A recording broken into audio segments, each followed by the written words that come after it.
Ang sulat ni Pablo sa mga taga-Efeso ay ating pinag-aaralan. 3 taon ditong nangaral ang apostol sa kanyang 3rd missionary journey. 2 beses at least niyang binisita ito.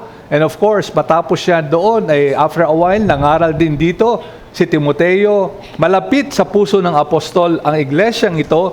At nung nasa bilangguan siya, hindi kataka-taka, around 60 AD, ay isa sa sinulatan niya ang iglesia dito sa Efeso. Kaya ito nga ang sulat sa mga taga-Efeso. In-encourage niya mga kapatiran doon at hinamon na mamuhay ng mas may katapatan sa kanilang Panginoon at tagapagligtas. Last time, nakita natin, natapos natin yung mahabang pangungusap na nagwakas sa 3 biyaya, election from the Father, redemption from the Son, at sealing o tatak na nanggaling sa banal na Espiritu. Ngayon naman, pupunta tayo dun sa, actually, second na mahaba rin sentence, verses 15 to 16 lang. Muna ang ating tatalakayin, mga kapatid. Ephesians 1, verses 15 to 16.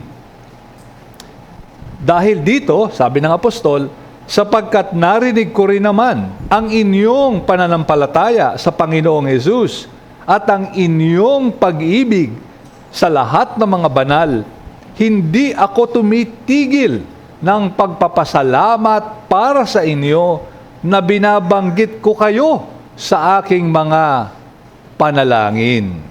Yan ang salita ng ating Panginoon. Tayo muna'y manalangin din at i-commit natin sa Panginoon nating Diyos ang ating pag-aaral. Our dear Heavenly Father, salamat sa umagang ito. Minsan pa'y bukas ang inyong salita, malaya naming napapag-aralan. At ang asamo ngayon ay nawa ang banal na Espiritu ang magpaalala sa amin sa isang napakalaking blessing na kami ay kabilang sa inyong iglesia at nawa palagi kaming maging magpapagpasalamat sa aming mga kapatiran at sa aming iglesia. Sa pangalan po lamang ng aming Panginoong Hesus. Amen. Siya ay isang atleta na kauna-unahang naging bilyonaryo habang aktibo pang naglalaro. No? Active player pero billionaire na. At kilalang-kilala niyo siya sa pangalang LeBron James. No? Ayon sa account, siya ang unang-una. No, yung iba naging billionaire pero retired na. No? Pero siya, habang ngayon naglalaro pa, even now as we speak, siya ay billionaire na. Subalit kataka-taka na kahit saan siya makarating, sa iba't ibang mga interviews, ay palagi niyang sinasabi ang ganito. At ito ay aking hinango sa kanyang foundation mismo, LeBron James Family Foundation.org. Now, ang sabi rito, any chance I get, sabi ni LeBron mismo, no? Any chance I get, you'll hear me say, ito ang aking palagi sinasabi, loud and proud. No? Loud and proud, I am just a kid from Akron. Ako'y isang bata lamang na nagmula sa Akron. At itong Akron na ito is none other than yung kanyang bayan, Akron, Ohio, sa Amerika. So ito ay parang San Pablo City. Pero ang Akron apparently ay isang simple lang, maliit lang, hindi ko pa naman narating ito, pero apparently, isang humble city ito. Kaya sabi niya, ay palagi ko sinasabi na ang pinanggalingan ko isang maliit lamang na bayan from Akron, Ohio. I say that, sabi ni LeBron, because of the roots, yung ugat, the support, and the love of my city. No, dahil ako'y nag-ugat niyan, dahil ako nagsimula, hanggang ngayon mahal nila ako. From my earliest days growing up in those streets, the community wrapped its arms around me. No? Talagang ako'y minahal ng bayang ito. Simula maliit pa lamang hanggang paglaki ko, marami kaming hirap na dinanas, and yet, ganun na lang ang pagmamahal na aking tinanggap sa bayang ito. So yung ganitong klase ng pagpapasalamat, pag-acknowledge sa kanyang ugat, sa kanyang bayang, komunidad na kinalakihan, hinahangaan natin ito. No? At talagang natutuwa tayo pag nakakabasa tayo ng ganitong mga account. At alam nyo, mga kapatid, makikita natin si Pablo ay naging mapagpasalamat din at very appreciative sa mga iglesia na kanyang pinaglingkuran sa biyaya ng Diyos.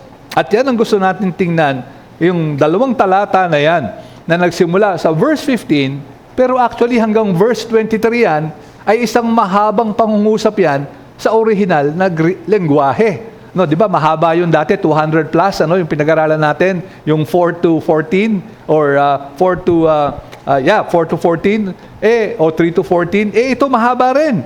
No, actually 169 words in Greek.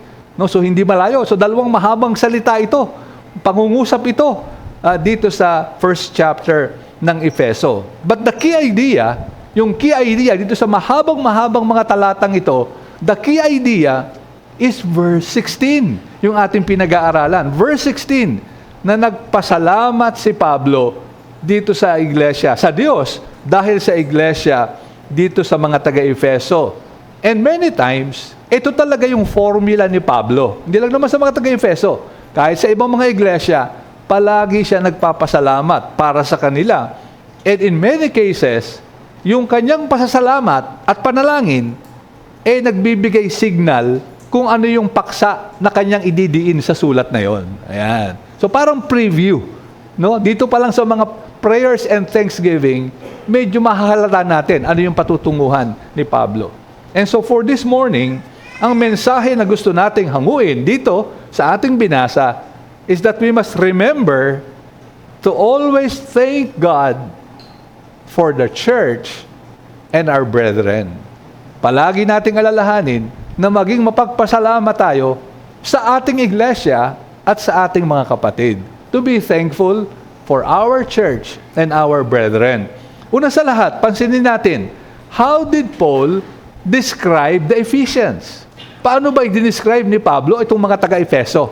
No? And finally, ano yung ginawa niya para sa mga taga-Efeso? Okay, sa kanyang panalangin. No? Yan ang ating outline for this morning. And then God willing, sa mga susunod na mensahe, we will bore down or we will deep dive into a prayer of the apostle. No? So yan ang ating game plan for the next few Sundays. So first, how did Paul describe the Ephesians? Very interesting ang kanyang pagka-describe. Verse 15 sa ating text. Tingnan natin. For this, napansin nyo, no? Reason, so meron dahilan. For this reason, ano kaya yon? Well, most likely, looking back from verses 3 to 14. Diba? For this reason, because of the electing love of the Father, because of the redemption and the inheritance from the Son, and because of the sealing and guarantee of the Spirit, because of this reason, hindi lang yan, pero merong pang kasunod. Because, sabi niya, no? So parang pinagtambal yung dalawang dahilan. Yung previous, pero because, so may dahilan pa, because I have heard of first your faith in the Lord Jesus, and secondly, your love toward all the saints. So, dinescribe niya yung mga taga-Efeso na meron siyang narinig. Siguro magtataka tayo, Pastor, kala ko ba 3 years si Pablong nanggagawaan diyan? Pero bakit dito yung pagkasulat, parang narinig lang niya. No? Kumbaga, parang balita lang na wala siyang personal knowledge. No? So yung mga iba, nag-struggle diyan, may mga nagsasabi pa, yung mga skeptics, hindi naman si Pablo talaga ang sumulat niyan. Kita nyo, sabi sa Acts, 3 years siya Pero bakit dito ang sabi, narinig ko lang. No? May mga ibang gano'n, nagdududa. Pero may simpleng paliwanag. No, kasi yung pagmi-minister niya, 3 years ngayon, pero at least 5 years ang nag-elapse bago siya sumulat ngayon. No, marami pa nangyari kasi kay Pablo.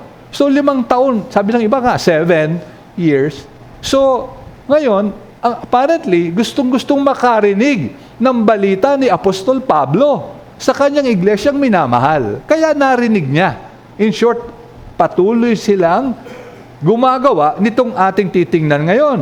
Hindi lang yan, posible daw, na itong sulat sa mga taga-Efeso ay sinulat sa maraming mga iglesia sa iba't ibang bayan dun sa lugar na yon sa Asia Minor. No, kasi nga, di ba, may mga sulat si Pablo. Basahin nyo rin to, ha? Basahin nyo rin yung sulat ko doon, ha? So, baka ito'y sinulat sa marami na ang pinaka-head o pinaka-pangunahing iglesia ay yung mga taga-Efeso. No, kaya, maaaring yun din daw ang kadahilanan. So, in other words, maraming mga iglesia na kasama sa sulat, nababasa, na hindi naman niya nakita personally. Okay? So, that could be it. In short, there are very solid explanation kung bakit sinabi niya na narinig ko. No, narinig ko. Bagamat 3 years siya nag-labor doon. So ano yun? How did he describe? Ano yung narinig niya na nagdi-describe? Mga descriptors or mga katangian ng iglesia doon. Ang ganda. Nung narinig niya, dalawa, no? Una narinig niya, your faith in the Lord Jesus. Your faith.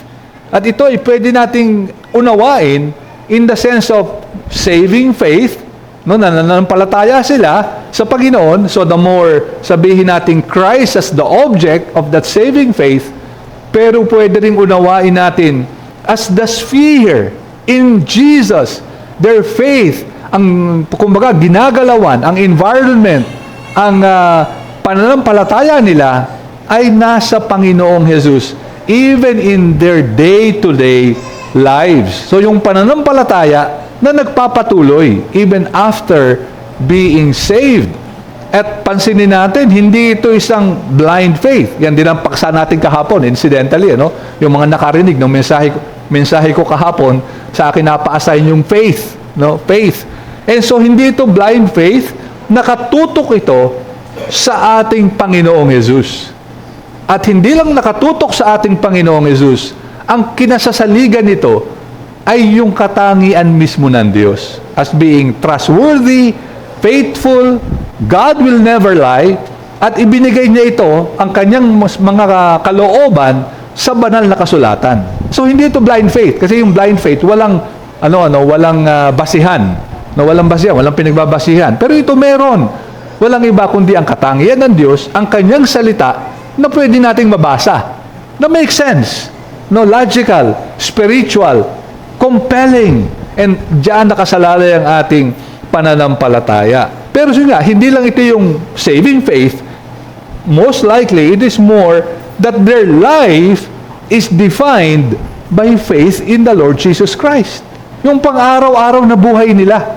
Hindi sila mga, narinig natin kanina lang sa Bible class, mga cultural Christians na 1 hour lang every Sunday ay nananampalataya, pag alis sa simbahan, hindi na naaalala kung sino ang Panginoong Jesus. Hindi. Ito yung mga tao that if you will describe their lives, they are living by faith sa pananampalataya.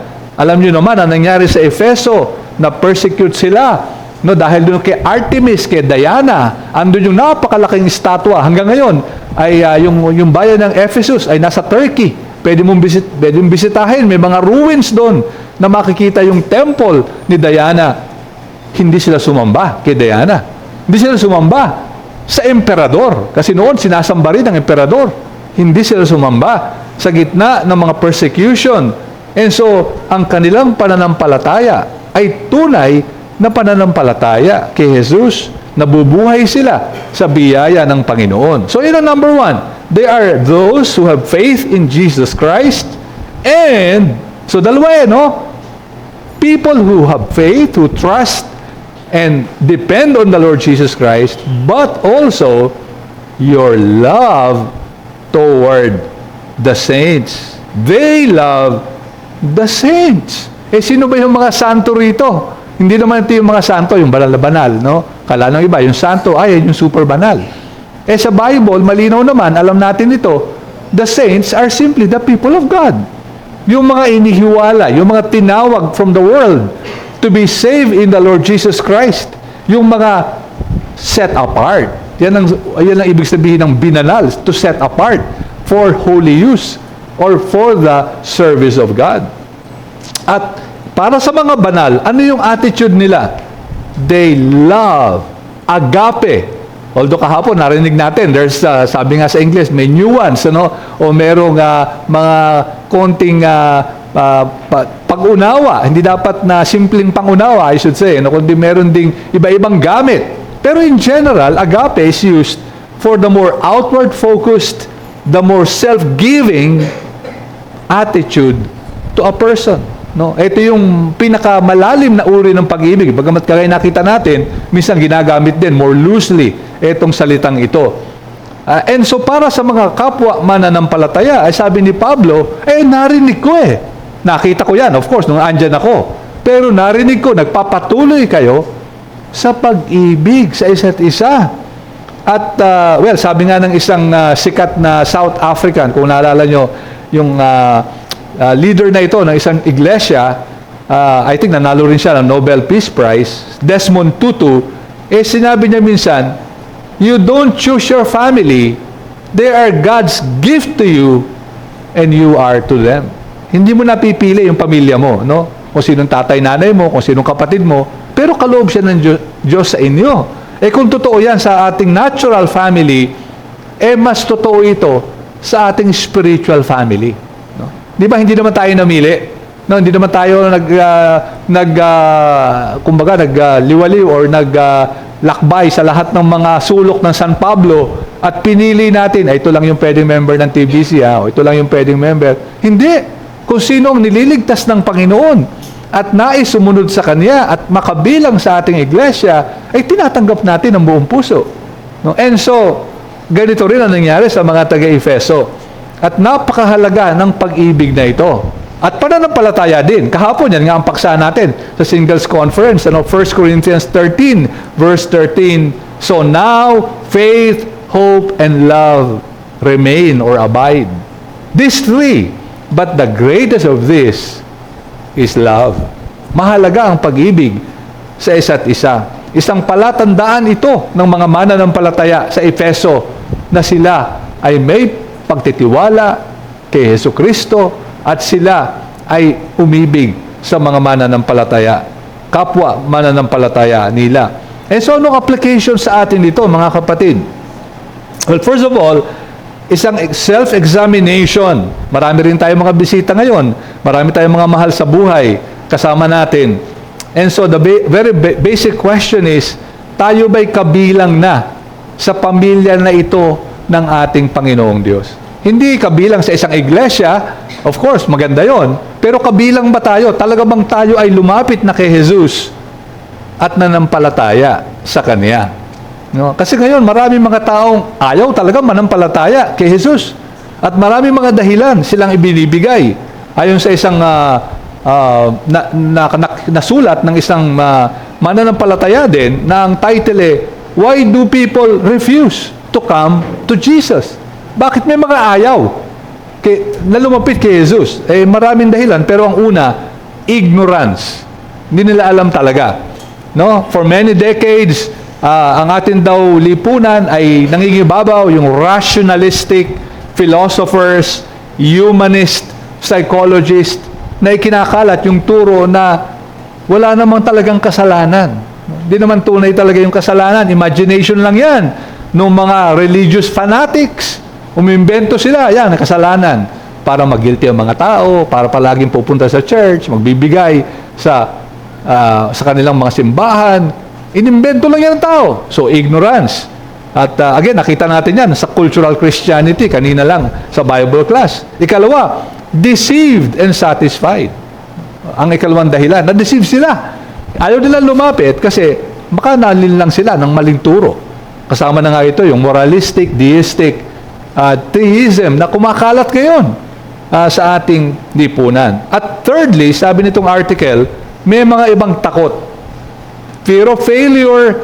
Sabi nila, pag naging Kristiyano ako, pag sumali ako sa church na yan, hindi ko naman kayang panindigan Tingin ko, hindi ko kaya. Masyado silang dyan, stricto. So, takot sila, baka mag-fail sila.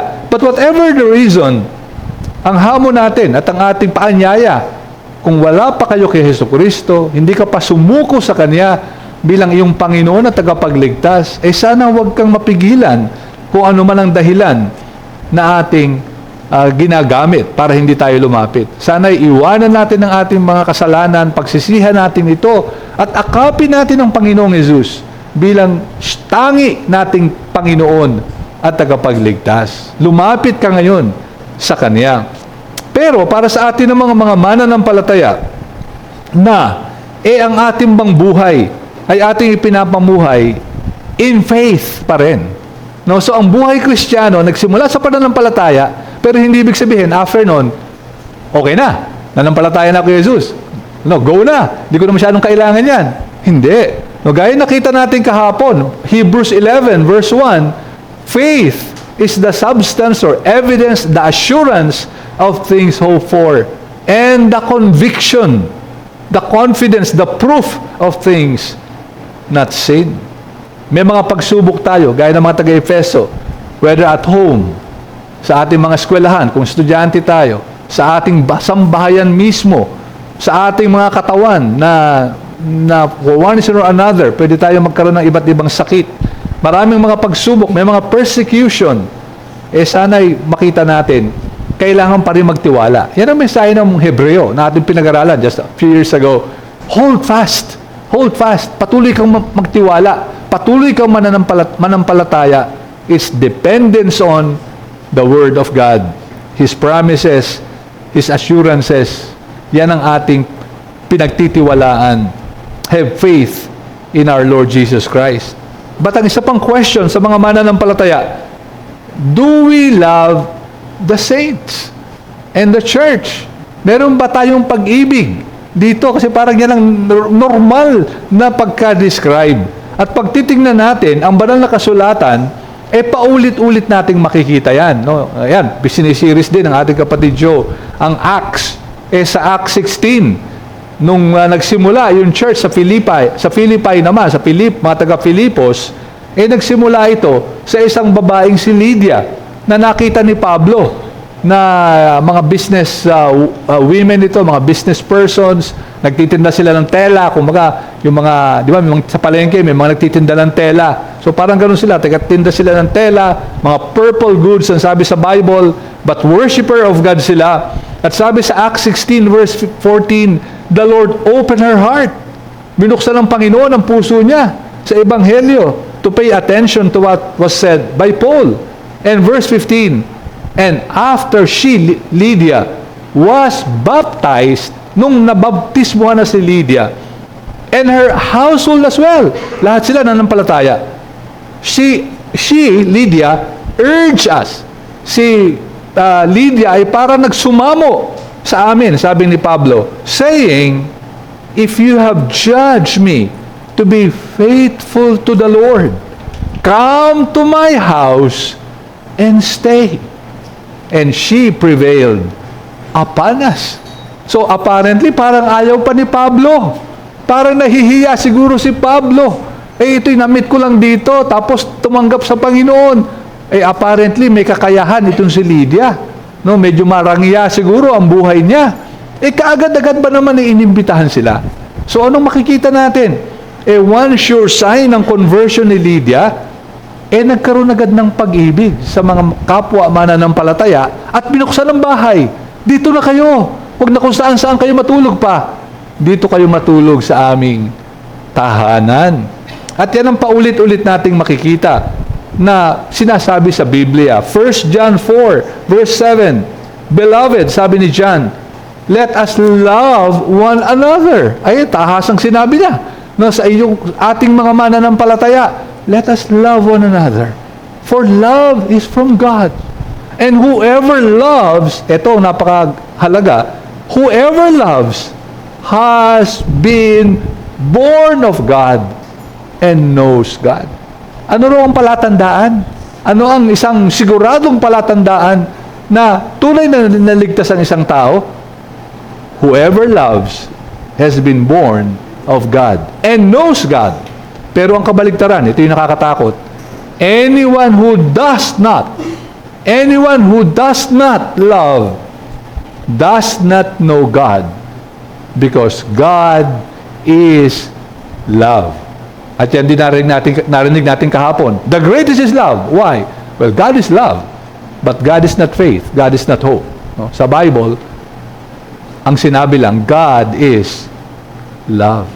And so lahat ng mga tagasunod ng Diyos, lahat ng may kilala sa Diyos, one thing, they love. And so mga kapatid, sana siyasatin natin ngayon ang ating mga sarili. How do we treat the people of God? How do we look at the people of God? How do we treasure the people of God? Meron ba tayong malalim na concern, malalim na pagmamahal sa bayan ng Panginoon na ating silang iniibig? At gaya nga ng sabi ni Juan, let us love one another. Mahalin natin.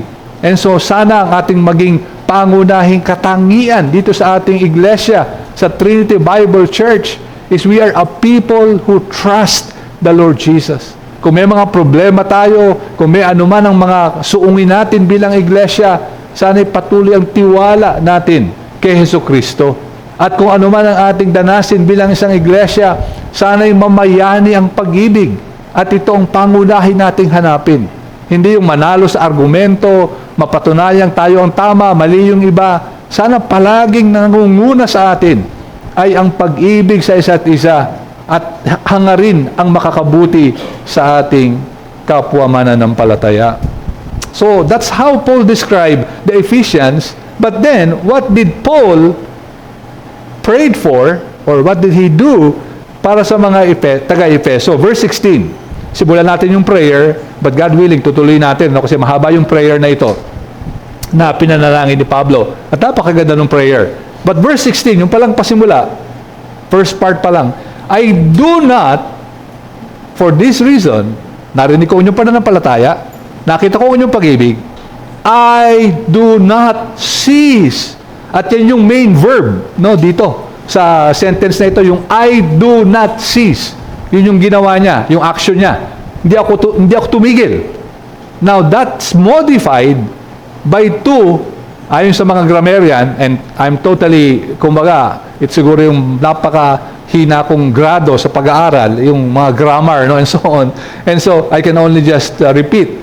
Itong sabi ng mga grammarians, I do not cease, that's a verb, and it's modified by two present participles. Okay? If you don't understand that, okay lang. Kahit ako, hindi ko masyadong maintindihan. Pero, ano yung dalawang yon na nag-modify sa I do not cease? Giving thanks and remembering. Giving thanks, yung nauna, no? Yun yung talagang kakabit nitong di ko tinigil na magpasalamat, pero yung pagpapasalamat na yan, ay habang naaalala ko yung sa panalangin. Do you get that, no? So, di ako tumigil, primarily, na magpasalamat, pero kung kailan ko ito ginagawa, pagtuloy ako'y mananalangin. No? Okay? So, parang ganoon yung ibig sabihin dito ni Pablo. Pwede natin unawain yung, hindi ako tumitigil. Ano ba yan? Wala namang ginawa si Pablo kundi manalangin 24/7. Now, of course, hindi naman. No? Kaya alam natin, naglalakbay siya, nangangaral siya. I'm sure, gumagawa siya ng tent, marami siyang ginagawa. Pero, it could therefore be yung tinatawag na parang exaggeration, yung medyo pinasobra sa technically hyperbole ang tawag dito, yung parang pinalobo, yung para to make a point, to emphasize. At yan ang translation ng ibang mga translation. I never stop giving, or I do not cease, kagaya ng ESV. Pero pwede rin daw, sabi ng iba, kagaya sa NIV, na parang general characterization. In general, In general, tuwing mananalangin ako for you, I thank God for you. And makikita natin, ito yung habit ni Pablo sa kanyang mga sinusulatang iglesia. Talagang normal. Ito yung general characterization. Yung normal na kanyang pananalangin. Palaging may pasasalamat sa mga iglesia. As another example, other than Ephesians, in 1 Thessalonians 1 verse 2, sa ikalawang talata pa lang, sa mga sulat sa mga taga-Thessalonica, sabi ni Pablo, we give thanks to God always for all of you, constantly mentioning you in our prayers. We give thanks always, constantly remembering you in our prayers. And so, anong application nito sa atin, mga kapatid?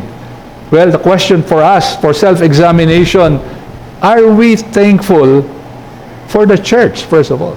Tayo ba'y mapagpasalamat sa ating iglesia? And the church is the only institution na in-establish ng Panginoon Diyos para sa kanyang bayan. Wala nang iba. It's the church. It is the church that the Father elected. The people that God elected. It's the people na ang anak ay tinubos ng anak at pinamanahan gaya ng ating pinag-aralan.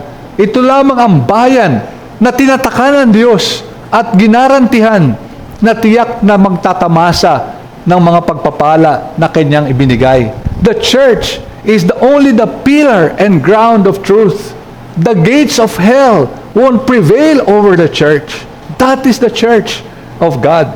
And of course, sana we be thankful that we belong to this church. Alam nyo ba na, nabasa ko lang, as I'm preparing for this message, na meron palang mga exclusive clubs sa buong mundo. No, so naging interesado ako, ano ba yung mga exclusive club na ito sa buong mundo? At alam nyo, maraming nagsabi na the most exclusive club, ilan lang yun sa buong mundo, ay number 1 dyan, o isa dyan, kung di ba number 1, ay yung R360 Club. No, R360, anong sabihin nun? Well, isang club pala ito na nasa Amerika, yung iba pa nakakalat sa buong mundo, sa Europa, Japan, and so on. Pero itong napaka-exclusive na ito, ay kailangan daw para ka man lang maging miyembro. No, kumbaga, entry pa lang to. Para ka lang i-consider na maging, hindi automatic, just to be considered, you need at least $100 million of net worth. Kailangan may at least 5 billion pesos ka para lang i-consider. No? Kung wala ka huwag ka na mag-apply. Obviously, bagsak ka na kaagad. No? Minimum yon. Hindi lang yon, 1,000 members lang ang pwede. 500 sa Amerika, 500 sa rest of the world. Kung 1,000 na yon, hindi ka na pwede. Kahit meron ka pag 200, 300, $1 billion, kung puno na yung 1,000, di na pwede. No? Ayon sa description, it's the R360, yung pangalan ng club, curates, ang ganda ng pagka-describe, talagang mukhang pangmayaman lang, curates a community of ultra-high net worth individuals committed to legacy building and purposeful living. Ganda ng pagka-describe. Doon pa lang, talaga mahalata mo, pangmayaman to. No? So, hindi tayo pwede ron. I doubt kung may kahit isa sa atin unless may hidden wealth kayo. Okay? Or flood contractor kayo. Ngayon, I doubt if you will even qualify dito. At I'm sure marami pang mga ganyang club kahit sa Pilipinas na pangmayaman lamang. But here's the point. The church is more exclusive even than this most exclusive club. In what way? In a way that the members of the church are more wealthy than dun sa mga mayayaman sa mga clubs na ito. And why do I say that? Because we have Christ. We have the unsearchable riches of Christ. At nakita rin natin, we have been given all spiritual blessings in the heavenly places. Eh, sino pa ang yayaman dito? Meron pa bang yayaman sa isang taong papunta sa langit?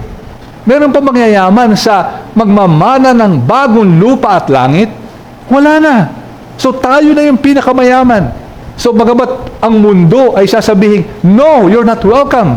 This is the R360 Club and you don't have 5 billion pesos at least in your bank account. And yet, kahit na pinakamayaman ang mga bayan ng Panginoon at ang iglesia ng Diyos, pansinin natin, pwede tayong maging member ng club na ito by the simple belief, faith, and trust in the Lord Jesus Christ. Hindi ba tayo natutuwa at nagpapasalamat? Grabe, naging member ako nito. No, kahit anong yaman ko, kung wala kang paniniwala kay Jesus, kahit pa ikaw ay member ng R360 Club, do you think makakalusot siya sa interview natin sa church na ito kung hindi siya mananampalataya kay Jesus? Well, thank you for your money, but you can never be a member of the church of the Lord Jesus Christ hanggat hindi ka nananampalataya sa Kanya at sumusuko sa Kanya lamang. So be thankful for the church. Of course, no church is perfect. No? Don't get me wrong. I'm not saying na, kasi kaya pastor, di ako masyadong nagpapasalamat minsan. May mga, di ko gusto yung member ng ibang church, o di ako kinausap ng iba, or parang may sama ako ng loob, may tampo ako. Wala naman church na perfect. Alam natin ito. But still, be thankful for the church. And that is why love is needed. Kaya nga kailangan yung pag-ibig. Di ba yun nga ang unang sinabi ni Pablo rito? Thankful siya sa pag-ibig. Dahil wala nga church na perfect. Kaya natin kailangan ng pag-ibig. Are you also thankful not only for the church, but for the brethren in the church? No? Kasi mayroong mga taong generally, pwedeng, I thank the Lord for the church. Pero pagdating na sa mga members ng church, hindi ako masyadong pag naalala ko yung member na ganito, hindi ako nagpapasala, parang masama loob natin, no? So we can thank the church, the Lord for the church, pero yung pag-ibig natin at pasasalamat, ay sana ay andun din sa mga members ng church. Sinabi ng famous poet or writer na si John Donne, 1623, no? More than 400 years ago na ito. Pero walang naging classic yung kanyang tula. Sabi ni John Donne, no man is an island. Very familiar, for sure. Halos lahat sa inyo, narinig na ito. No man is an island, entire of itself. Every man is a piece of a continent, a part of the main. Bahagi ng isang malawak. No man is an island. No? Lahat daw tayo ay kabahagi ng isang continent o isang malawak na kalipunan. And so, sana maging mapagpasalamat tayo sa Diyos when we remember the church, that we thank God for the church. Nagpapasalamat tayo sa pag-ibig, nagpapasalamat tayo sa pananampalataya ng iglesia, at nagkakaroon tayo ng, because no man is an island, the church encourages us, helps us in times of trouble, rebukes us kung kinakailangan, challenges us to set a good example, and even provides an example para sa atin. Again, offenses will come. And that is why the characteristic of the Ephesians, love for the saints. Darating ang mga pagkakasala because hindi pa tayo perfecto after all. That is why we need love for the saints. But are we thankful? Ito ang halimbawang pinakita ni Pablo. Pasasalamat sa iglesia. And so in summary, nakita natin mga kapatid, let's cultivate faith and love. Yan ang katangian ng isang iglesia. Full of faith in the Lord Jesus Christ, but full of love towards the saints. At sana nga, maging mapagpasalamat tayo, having seen the faith and love of each other, of one another, of everyone in the church, sana'y pasalamatan natin ang Diyos, purihin natin ang Panginoon Diyos. At sana itong ating saloobin ngayong umagang ito. At ito rin ang saloobin ko ngayong umagang ito. I thank God for the Trinity Bible Church. I thank God for the faith I see in the members of this church. For example, nagpapasalamat ako sa Panginoon na may mga mananampalataya, tayong mga membro, pumupunta sa isang youth crisis center, bringing the Word of God to the abused girls, to the delinquent juveniles, dinadala ron sa gitna ng kanilang kasalatan at gitna ng mapait na karanasan. I thank God that there are believers who go there, bringing the Word of God, bringing even food and yung mga pagkain at mga pangangailangan ng mga kabataang ito. I thank God for this church. I thank God not only for the faith I see in this church, I thank God for the love of the brethren. Nakahapon lang ay nakita ko ito at nasaksihan as I see the different parts of this church, from dito mismo sa pulpit, being an MC, to the sound booth, na manning or personing the sound booth, to the ushers, and everyone here in this building, and even across doon sa kabila, sa fellowship hall, as people prepare for food, and do whatever else na hindi natin nakita. Nilinis yung CR na ito, yung CR na yun, siguro pinulot ang mga basura, and after the event, I see that kind of love sa mga naglinis dito at inayos ang mga silya para ngayong umaga we can sit and worship the Lord as if nothing happened. I thank my God for the church. I thank God for the fellow pilgrims. You, all of you, nakasama kong lumalakad sa iglesyang ito and showing me what faith is like sa isang mother na may mga anak, sa isang father na nag-struggle sa office, trying to be a godly man in the sight of God. I thank God for the singles and all of you who continue to serve the Lord sa gitna ng mga pagsubok na alam kong dinadanas ng marami sa atin. And so mga kapatid, let's praise the triune God for His church. For His church. Manalangin tayo mga kapatid. O Panginoon namin Diyos, salamat sa inyong pinakita sa sulat ni Pablo kung paano niya nakita ang pananampalataya at ang pag-ibig ng iglesia. At dahil dito, napuno siya ng pasasalamat. At nawa Panginoon, ito rin po ang ipakita nyo sa amin. Dito po sa Trinity Bible Church, pakita nyo sa amin ang mga bayan, ang inyong mga anak, full of faith, full of love. At sana ay mapuspos ang aming mga puso ng pasasalamat sapagkat ito po ay nangyari at mangyayari lamang dahil sa inyong biyaya. At ito po ang aming mga samo at dalangin sa pangalan po lamang ng aming Panginoong Jesus. Amen.